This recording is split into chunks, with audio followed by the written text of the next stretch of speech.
Hello everyone. इस video में हम लोग ने जो लास्ट 3 वीडियोस जो हमने बनाया था ट्रिग्नोमेट्री का, जहाँ पे हमने बताया आपको कि अगर इन क्लास 10th में कि ट्रिग्नोमेट्री में बेसिकली आपको पहले पढ़ना है ट्रिग्नोमेट्रिक रेशियो के बारे में। फिर मैंने बोला आपको कि दूसरे वीडियो में जहाँ मैंने बताया कि इसके ट्रिग्नोमेट्रिक एंगल्स कैसे, स्पेसिफिक एंगल्स कैसे निकालते हैं, उसको कैसे याद करते हैं। Trigonometric ratios of specific angles मैंने बताया था, और सम स्पेसिफिक एंगल्स मैंने देखा था। और तीसरा वाले में हम लोग ट्रिग्नोमेट्री का ratio of complementary angle, already इन तीनों का हमारा वीडियो पहले बन रखा है। तो इस वीडियो में मैं फिर से समराइज कर देता हूँ कि आखिर क्या क्या कवर हुआ था लास्ट 3 वीडियोज में। तो एक समराइज में बता देता हूँ।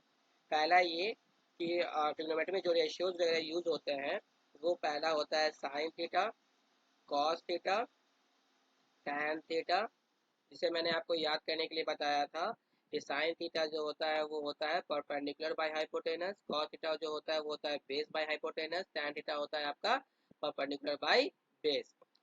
फिर अब आया यहाँ बात पे कि मतलब कि कैसे हम याद रखें कि कौन परपेंडिकुलर होगा, कौन बेस होगा या कौन सा हाइपोटेनस होगा। तो मैंने बोला कि कोई भी राइट एंगल ट्राइंगल ले लेना आप, अगर जो थीटा होगा, थीटा का जस्ट सामने वाला आपका हमेशा परपेंडिकुलर कराएगा। 90 डिग्री के जस्ट अपोजिट जो रहेंगे वो आपका हाइपोटेनस साइड कहलाएगा, जो बच जाएगा वो आपका बेस कहलाएगा, है ना। तो इसी और इसका मैं बताया कि इसका रेसिप्रोकल याद रखना कि साइन का रेसिप्रोकल क्या होता है आपका, तो कॉसेक थीटा होता है। तो कॉसेक थीटा का वैल्यू क्या हो जाएगा भाई, तो हाइपोटेनस बाई परपेंडिकुलर हो जाएगा। मैं बोलूँ कि अब कॉस का अपोजिट क्या होता है, तो सेक थीटा होता है, मतलब कि हो जाएगा हाइपोटेनस बाई बेस हो जाएगा। और टैन का क्या हो जाएगा, कॉट, तो कॉट थीटा का क्या हो जाएगा, base by perpendicular. This implies what, तो मैंने इस चीज को पूरे को याद करने के लिए आप ऐसे भी याद रख सकते हो कि sine theta into cosec theta का वैल्यू 1 होता है। फिर मैंने बोला cos theta into sec theta का वैल्यू आपका क्या होगा, 1 होगा। फिर मैंने बोला क्या कि tan theta into cot theta का वैल्यू क्या होगा, तो ये 1 होगा, है ना। ये आपको मैंने पहला वीडियोस में आपको मैंने बताया था। दूसरा वीडियो में मैंने आपको कवर किया कि जहाँ पे आपको वैल्यू को याद करने में काफ़ी दिक्कत होता है स्पेसिफिक एंगल के बारे में। तो मैंने बोला कि कुछ मत करना, आप ना बस साइन का वैल्यू याद रख लो। जैसे कैसे याद रखोगे, ज़्यादातर कि साइन 0 क्या होता है, 0 याद कर लो। साइन 90 क्या होता है, तो 1 याद कर लो, ये तो आसान है।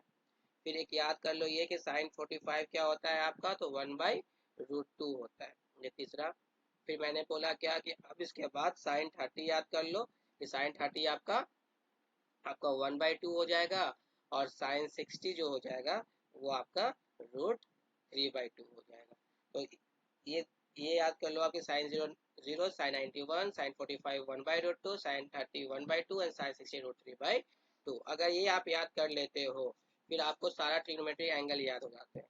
फॉर एग्जाम्पल मैं आपसे पूछूं क्या कि cos 60 का वैल्यू क्या होगा, तो आपको बस ये सोचना है कि 60 में हम क्या ऐड करें कि 90 हो जाए। इट मीन्स कि मैं 60 में अगर 30 ऐड करूं तो 90 हो जाएगा। इट मीन्स क्या कि जो cos 60 का वही वैल्यू होगा जो कि sin 30 का वैल्यू होगा, है ना। 60 में हम क्या ऐड करें कि वो 90 हो जाए, मतलब हाँ 30 ऐड करो तो 90 हो जाए, तो sin 30 का वैल्यू क्या हो जाएगा आपका, तो 1/2।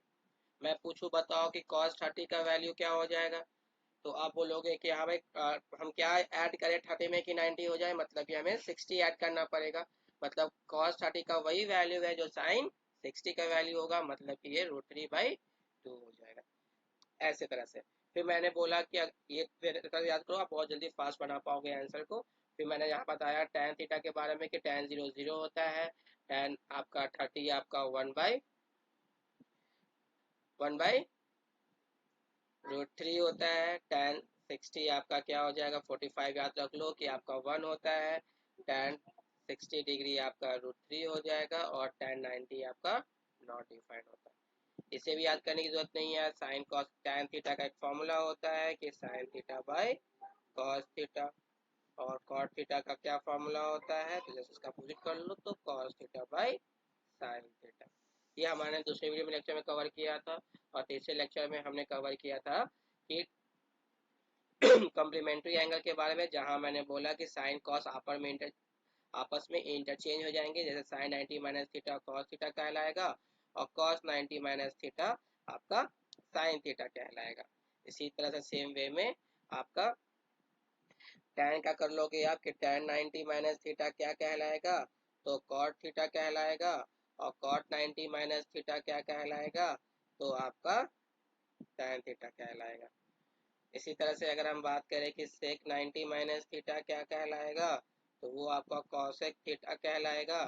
और cosec 90 माइनस थीटा क्या कहलाएगा, तो आपका ये sec थीटा कहलाएगा। तो बस यही आपको मेन तीन ये चीज फॉर्मेट आपको याद रखना है। बाकी सारे हम लोग अब इसके सारे इम्प्लीमेंटेशन जितने सारे हैं हम लोग इसे कवर कर लेंगे नेक्स्ट वीडियो में, जहां हम सारा एनसीईआरटी का सारे क्वेश्चन जो बोर्ड बेस में आते हैं स्टेप बाय स्टेप कैसे बनाना चाहिए हम लोग डिटेल वे में देखेंगे। Thank you.